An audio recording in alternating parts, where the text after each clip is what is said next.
Fargo police are reminding people about the serious consequences of holiday stress, especially during this year of COVID-19 struggles, especially after a serious call for help. Officers responded to a call last night in South Fargo about a man barricaded inside a home with a gun and threatening to harm himself. A crisis-trained officer was able to build a rapport with the man, who did eventually walk out on his own and was taken to the hospital for help. Police say if you or someone you know is struggling, call either them or First Link at 211. A man is being treated for serious injuries, and 4 people are in jail after a gruesome assault involving an axe and a bat.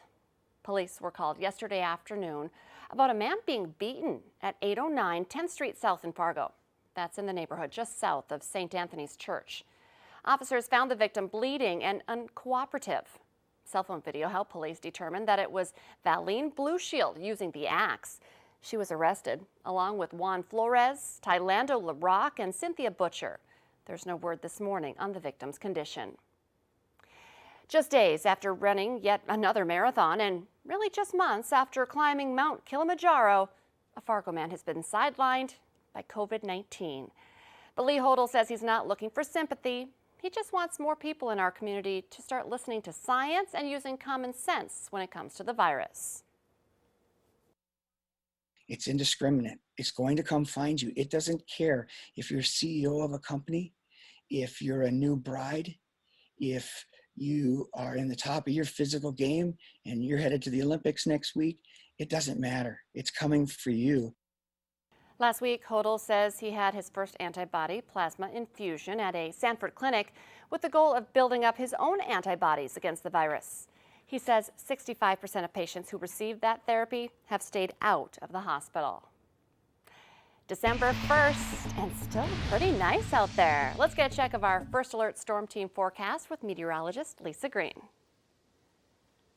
Yeah, we're easing into winter right now here with conditions that are mild. We've got dry weather as well, so no big snow events or slick roads to have to deal with at all this morning. You can see some clear skies as we're looking off to the east in Fargo on our First Alert Skycam network, and that sunrise going to be another pretty one here to begin our day today.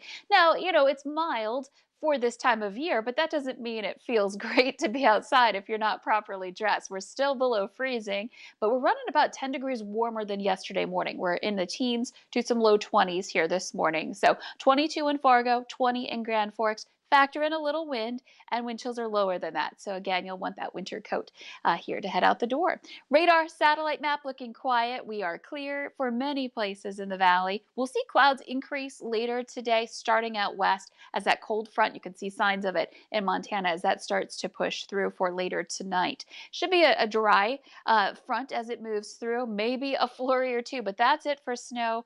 And that's much different than our neighbors out to the east. That's where the snow is. We're outside of the track, but Cleveland right in the middle of it.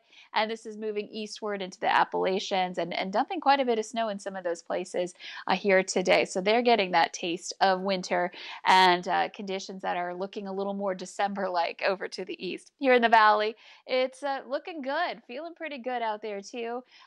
We're looking at temperatures this afternoon that will yet again rise above freezing. So, the kids will want to bundle up for the bus stop this morning. And then this afternoon, it'll feel better walking home. We're looking at some mid-30s for Fargo. Some places out west will hit the 40s again. And over to the east, where we were topped off in the 20s yesterday, we'll also see some 30s there. So a warmer day for you. And mostly sunny skies here through the daylight hours. Now, those clouds will take over later tonight, and we'll see those clouds into early Wednesday. And we can't rule out that flake or two, or maybe even a little freezing drizzle in the west. We'll have to watch out for it, but it's a very low chance. And then in addition to that, it's quiet for the entire first week of December here. We're looking good for the next 7 days and even beyond. So quiet and mild to kick off the month. I know there are folks who want to see a white Christmas. We're going to have to wait. We're going to have to be patient and see what happens for the second half of the month as we head toward the holiday. I do feel bad for people with snowmobiles, but maybe we'll get a lot of snow in January and they can play then. Maybe. Thank you, Lisa. It's now 6 minutes before 7. Did you travel for the holiday? You might be one of the millions who did this Thanksgiving. And despite health experts' repeated warnings for holiday travel, there are some steps you can take now to stop the spread of COVID-19. The Valley Today's Courtney Lockey joins us live this morning with a couple of great tips. Good morning, Courtney.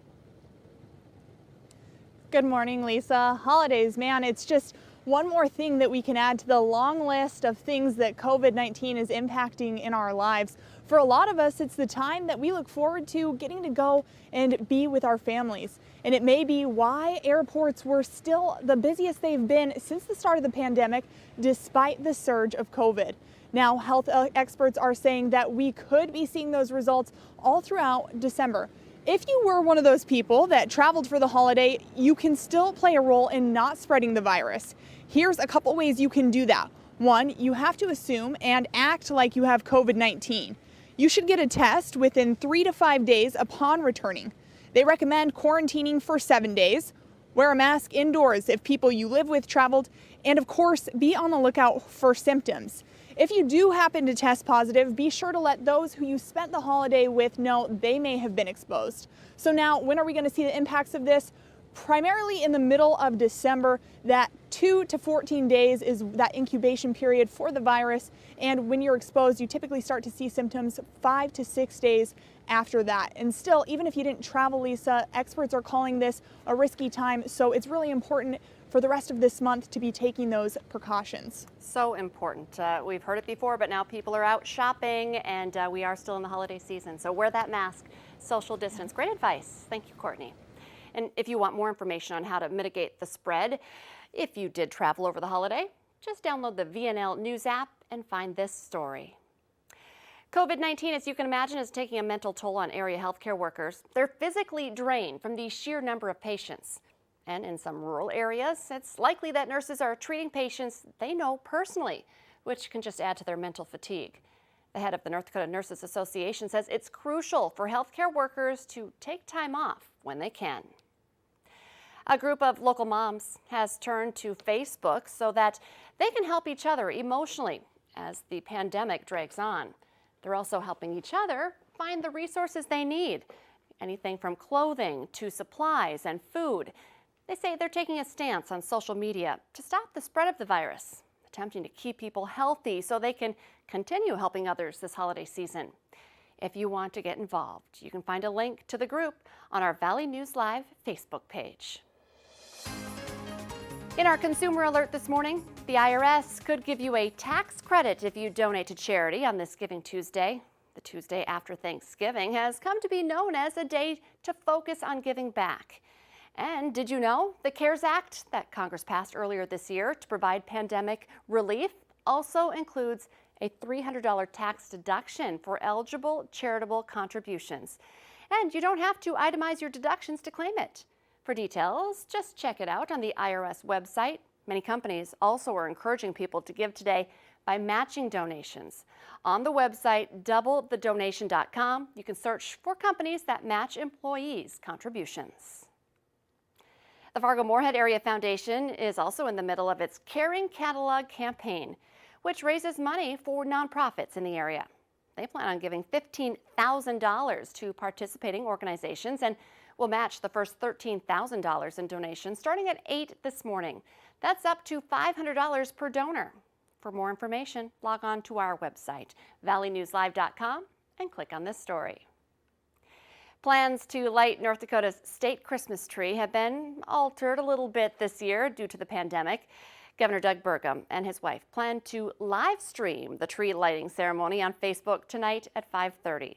This year's Christmas tree theme is creating connections, a reminder to stay socially connected this holiday season while still maintaining a safe distance. And check this out, the White House is unveiling the 2020 White House Christmas decor. This year's theme, America the Beautiful, a tribute to the majesty and spirit of our nation. A Gold Star family tree honors our nation's heroes and their families in the East Wing with the names of fallen service members written on the ribbon adorning the tree. Also, holiday cards sent by past First families over the past 12 administrations are also on display this year in the East Garden Room. Stockings for the President, First Lady, and their son Barron hang over the fireplace in the China Room. Let's get our answer now to our question of the morning on Facebook. 37% of people say they do this at work every day. I think we kind of tricked you with this one. The answer, dress casual. The Today Show and CBS This Morning are just about to start, but the Valley Today rolls on. Join us for more live, up-to-the-minute news and weather right now on the Fargo CW.